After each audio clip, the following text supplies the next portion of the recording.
سے آج 29ویں پارے کی 4 صورتیں ہم نے سنی، سورہ جن، سورہ مزمل، سورہ مدثر، سورہ قیامہ، اور کل انشاءاللہ 2 صورتیں 29ویں پارے کی رہ گئی ہے، وہ سنیں گے۔ سورہ مزمل میں جو کچھ بیان ہوا اس سے قبل آج ممکنہ شب قدر ہے، کوشش رہے کہ آج کی رات تہجد کا بھی اہتمام ہو، دعاؤں کا بھی اہتمام ہو، اور معتکفین حضرات بالخصوص کوشش کریں کہ آج کی رات جا کر کے گزاریں تاکہ شب قدر کی برکات ہمیں نصیب ہو۔ اور 2 عمل شب قدر کا میں عرض کر دیتا ہوں۔ ایک کہ 3 مرتبہ لا الہ الا اللہ محمد رسول اللہ صلی اللہ علیہ وسلم یہ پڑھنا ہے، اور 7 مرتبہ سورہ قدر انا انزلناہ فی لیلۃ القدر۔ تو یہ 2 چیزیں انشاءاللہ شب قدر میں آپ ضرور پڑھیں۔ اللہ رب العزت نے اپنے محبوب صلی اللہ علیہ وسلم سے خطاب کیا، یا ایھا المزمل، اے جھرمٹ مارنے والے۔ میرے نبی کی شان اتنی عرض و اعلیٰ ہے، یہ صرف سمجھانے کے لیے میں عرض کر رہا ہوں آپ کو۔ کسی سے محبت ہو اور محبت غایت درجے کی ہو نا، تو وہ محبوب کا نام بھی اپنی زبان پہ لاتے ہوئے اعتراض کرتا ہے۔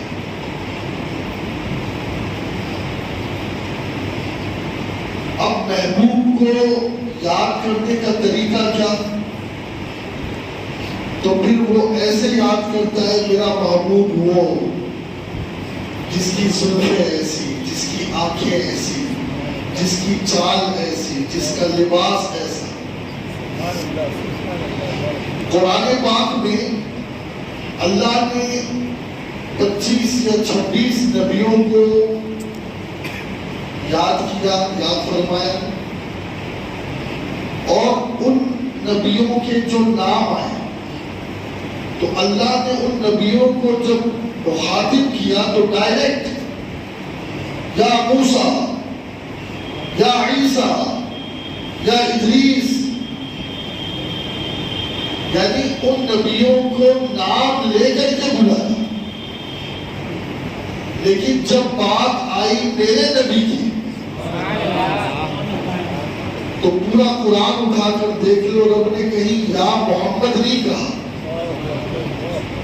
جب بھی کہا یا ایھا المزمل، یا ایھا المدثر،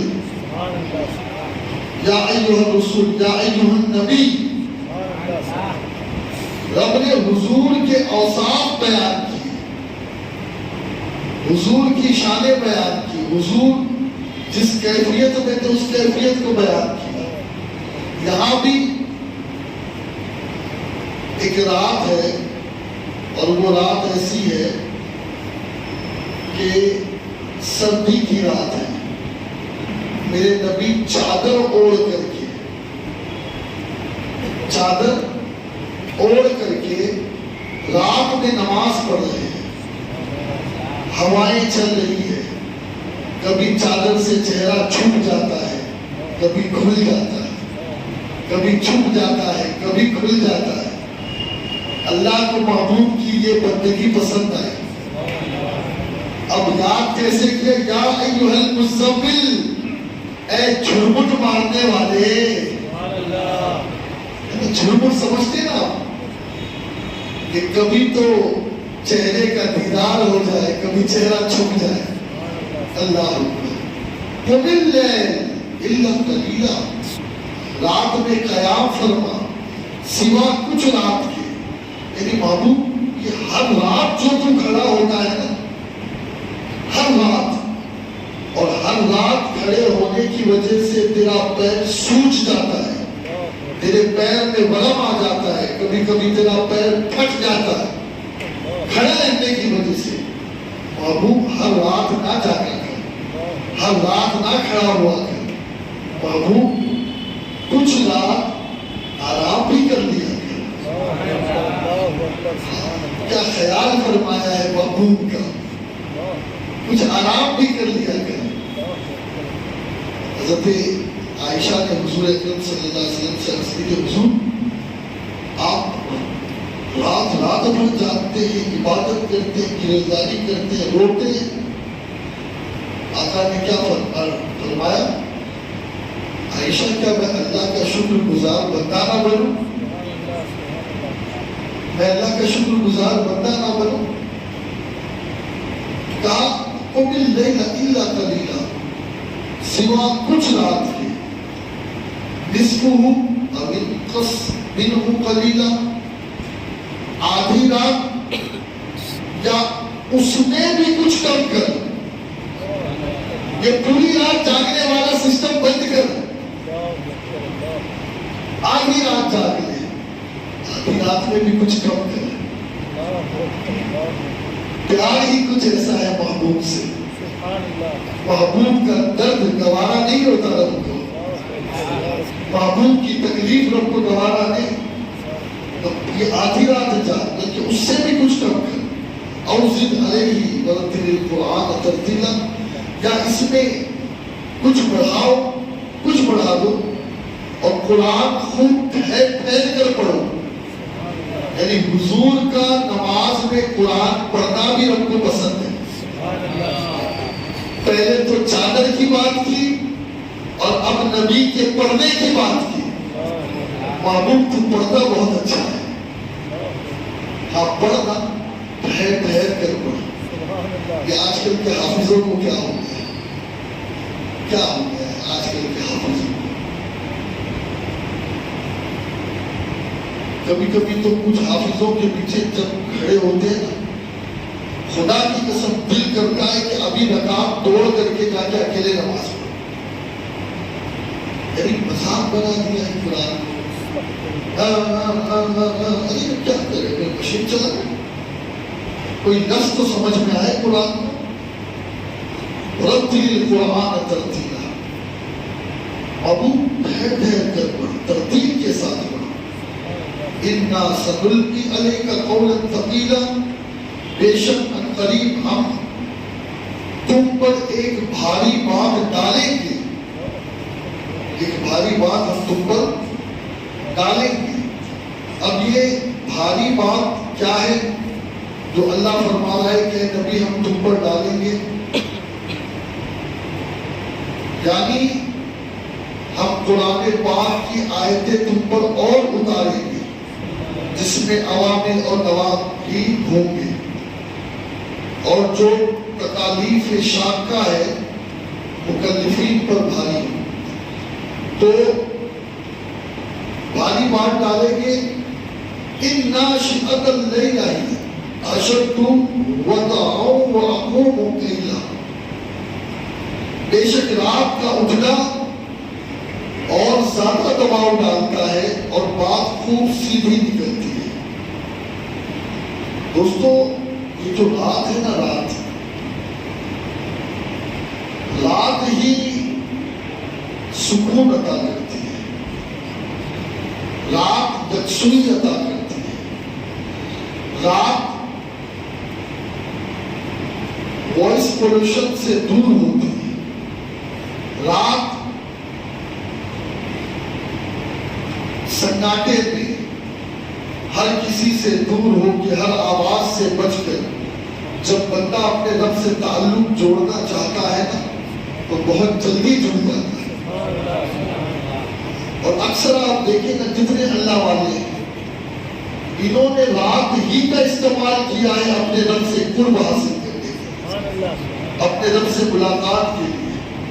اور یہ جو قرآن پاک میں اللہ نے فرمایا وطئا، یہ وطئا کا مطلب یہ ہے کہ اے معبود جب تو عبادت کرے تو تیری عبادت میں بھی خشوع و خضوع کا جو عنصر ہے وہ نمایاں طور پر نظر آئے. تیری عبادت میں بھی خشوع و خضوع کا جو عنصر ہے وہ نمایاں طور پہ نظر آئے. یہ اس آیت کا مطلب ہے. دوستو آج اگر ہم اپنی عبادتوں کو دیکھیں اور صحابہ کی عبادتوں کو دیکھیں تو کبھی کبھی تو ایسا لگتا ہے کہ ہم کسی گنتی میں ہی نہیں ہیں. ہماری یہ نمازیں، ہماری یہ تلاوت، ہماری یہ عبادت، وجہ یہ ہے کہ ہماری عبادت میں جلد بازی ہے. ہماری عبادت میں کہیں دکھاوا ہے، کہیں ریا ہے، کہیں عجلت ہے، کہیں ہم عبادت تو کرتے ہیں لیکن عبادت کرنے میں ہماری کیفیت یہ ہے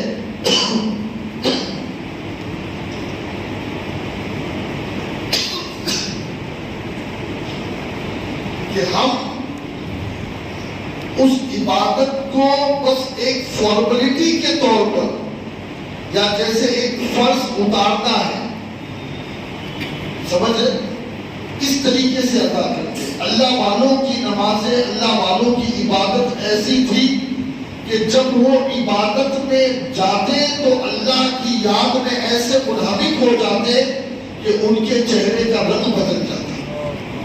حضرت سیدنا علی بن حسین رضی اللہ عنہما، امام زین العابدین، آپ جیسے ہی وضو کرتے نارمل ہوتے لیکن وضو کرتے ہی آپ کا چہرہ بالکل زرد پڑ جاتا اور پھر جب نماز میں کھڑے ہوتے اللہ اکبر تو پیر تھر تھر کانپتے، نماز میں آنسو جاری ہو جاتے. رسول پاک صلی اللہ علیہ وسلم کے بارے میں خود حدیث پاک میں آیا ہے کہ جب میرے نبی صلی اللہ علیہ وسلم عبادت کرتے، ریاضت کرتے تو آقا علیہ الصلوۃ والتسلیم کی عبادت کا معاملہ یہ ہوتا کہ میرے رسول صلی اللہ علیہ وسلم جب عبادت فرماتے تو حضور کی عبادت میں گیرے زاری ہوتی.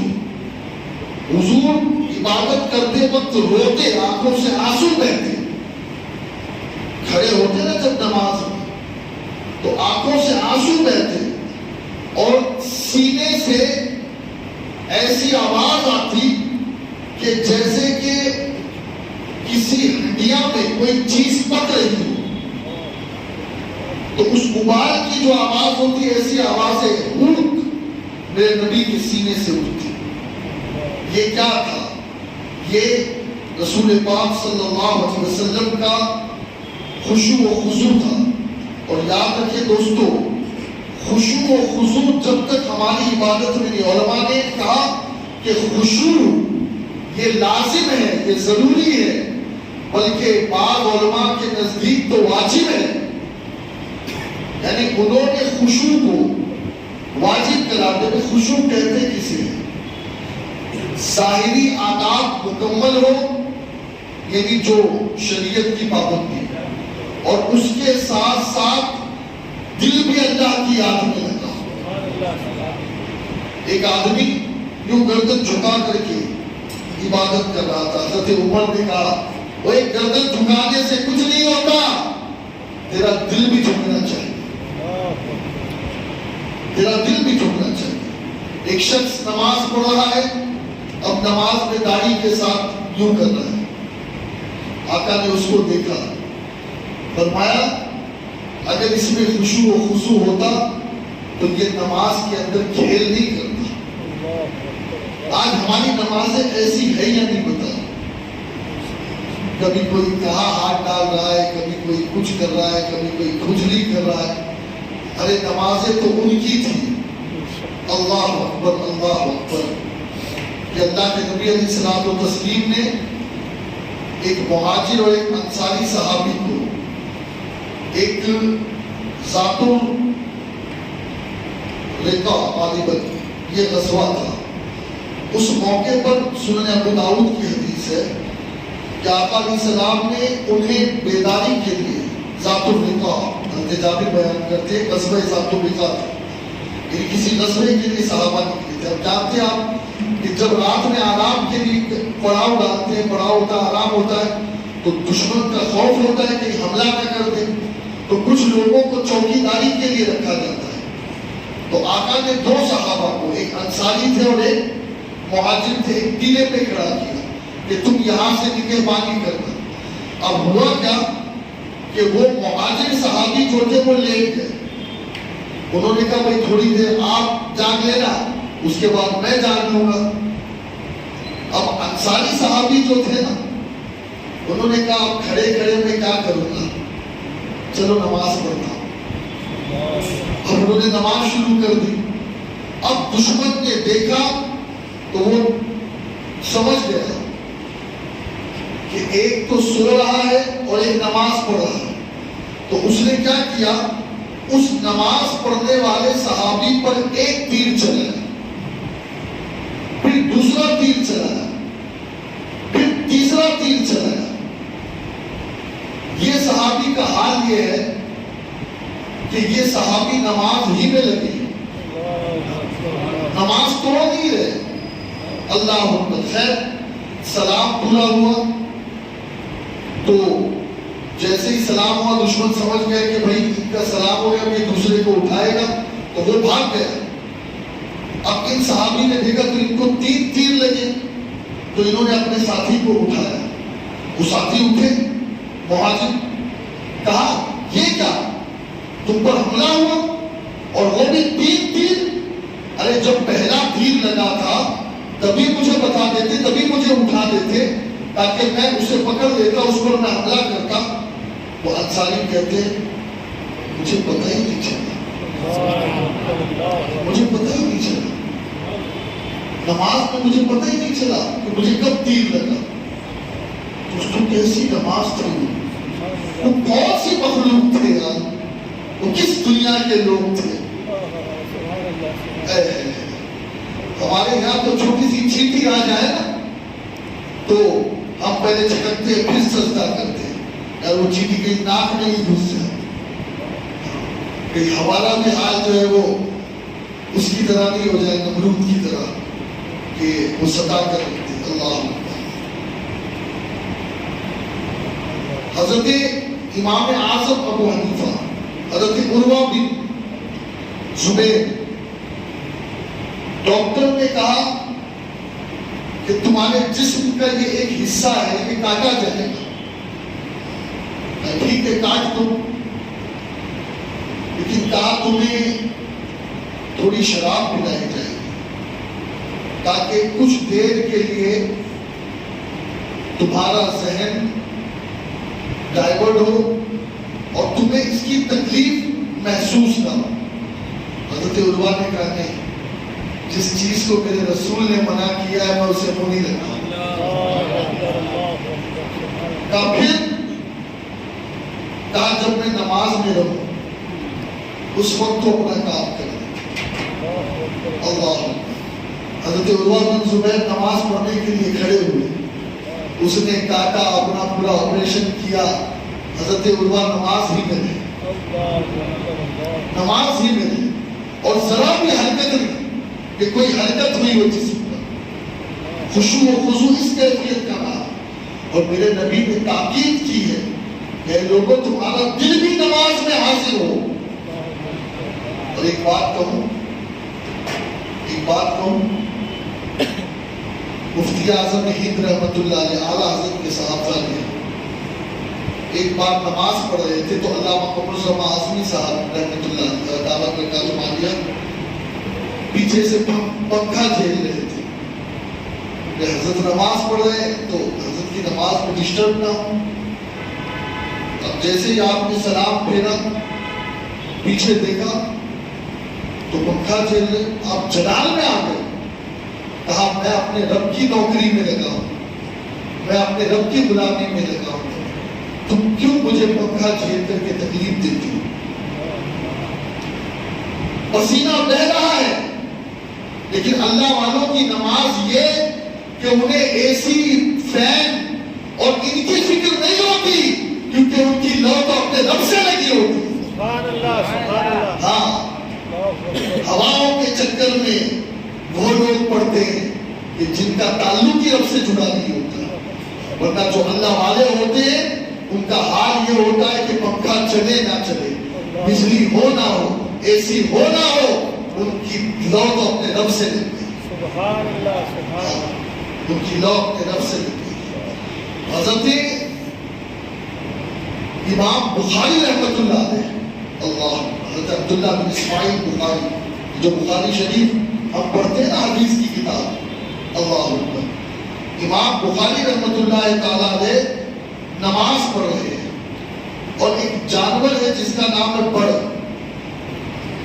آپ نے نماز پڑھتے پڑھتے اس جانور نے آپ کی پیٹھ پر 17 مرتبہ ڈنک مارا، پیٹھ پر 17 مرتبہ۔ خیر سلام پھیرنے کے بعد جب سلام ہو گیا امام صاحب نے کہا کہ ایسا لگ رہا کچھ ہے۔ لوگوں نے کپڑا ہٹایا تو دیکھا کہ اس جانور نے 17 جگہ ڈنک مار کے سجا دیا۔ شاگردوں نے کہا حضور یہ اتنا خطرناک جانور، یہ پہلی مرتبہ ڈنک مارا تھا تبھی آپ بتا دیتے؟ کہا مجھے خبر ہوتی تو ضرور بتاتی۔ یہ نماز ہے اللہ والوں کی، یہ نماز ہے اللہ۔ ہمارے امام اعظم ابو حنیفہ حضرت نعمان بن ثابت نماز پڑھ رہے ہیں کوفے میں، چھت پر سے، یہ پہلے ایسی پکی چھتیں نہیں ہوتی تھی، وہ ایسی چھتیں ہوتی تھی کھجور کی چھتوں کی کہ پانی بھی ٹپکتا تھا، کبھی کبھی اوپر سے چھپکلی بھی نیچے آ جاتی تھی، کبھی کبھی اوپر سے سانپ بھی نیچے آ جاتا تھا لٹک کر کے۔ نماز پڑھے اوپر سے سانپ گرا اور سیدھا مسجد میں، ساری مسجد خالی، اکیلے امام اعظم نماز پڑھ رہے، اکیلے، اور کیفیت یہ ہے کہ ذرا سا بھی کوئی ہچکچاہٹ نہیں، ذرا سا بھی ہچکچاہٹ نہیں۔ خیر کچھ شاگردوں نے کہا حضور وہ سانپ آیا تھا آپ کو تکلیف پہنچا دیتا؟ کہ میں نے تو سانپ کو دیکھا نہیں۔ ایک بڑی عجیب بات مجنوں نے سکھائی ہے، سکھا دو۔ ایکچولی عشق کوئی بھی ہو، عشق سبق تو کچھ دیتا ہے۔ مجنوں ایک مرتبہ گزر رہا تھا صحرا میں سے، تو ایک صاحب نماز پڑھ رہے تھے اور انہوں نے سترا جو ہوتا ہے نا وہ نہیں لگایا تھا، تو اب وہ مجنوں تو لیلا لیلا لیلا لیلا لیلا لیلا لیلا کہتے کہتے آگے سے گزر رہا ہے، اسے تو کسی کا ہوش ہی نہیں۔ اب اس نے سلام پھیرا، بھاگا اور اس کو پکڑا، ہے تجھے عقل نہیں، دیکھتا نہیں میں نماز پڑھو، تجھے شرم نہیں ہے، تجھے عقل نہیں ہے، تجھے پتا نہیں میں نماز پڑھا؟ کہا بھائی میں اپنی لیلا کی یاد میں تھا۔ اپنے بھاڑ میں جائے تیری لیلا، تجھے تیری لیلا سے کیا مطلب؟ یہی تو تجھے بتانا ہے کہ میں لیلا کی یاد میں ہوں تو مجھے تیری خبر نہیں، تو اللہ کی یاد میں کیسا ہے کہ تجھے میری خبر ہے؟ بازی تو لیلا والا لے گیا نا، تسبیح پھریے دل نہیں پھریا، کی لینا اس تسبیح تو پڑھ کے، علم پڑھیا ادب نہ سکھیا، کی لینا ادب علم نو پڑھ کے، اور بیڑا میرا بچ گھبرا کے اڑیا، جتھے مچھلی نہ بہتی ڈر کے، اور جاگ بنا دودھ جمدا نہیں باہو، اور لاکھ ہوئے کڑ کڑ کے۔ ہاں دودھ اسی وقت جمے گا جب اس میں جھاگ لگے گی، اور یہ دل جب اللہ کے رسول اللہ کی محبت میں دبے گا نا، تبھی عبادتوں میں بھی مزہ آئے گا، عبادتوں میں بھی لذت آئے گی، اور پھر وہ لذت آئے گی کہ صرف رمضان میں مسجد میں نہیں نظر آئے گا، رمضان کے بعد بھی مسجد میں نظر آئے گا۔ ہاں یہ حضرت امام غزالی رحمۃ اللہ تعالیٰ علیہ کے ایک بڑے بھائی تھے. بہت توجہ سے سننا. امام غزالی اپنے بڑے بھائی کے پیچھے نماز نہیں پڑھتے تھے، اس لیے کہ بہت بڑے عالم تھے اور بڑے بھائی جو ہے وہ تھے تو بڑے، لیکن کچھ ایسے ان کے معاملات تھے. اب وہ نماز امی کے بولنے پہ نماز پڑھنے آ گئے.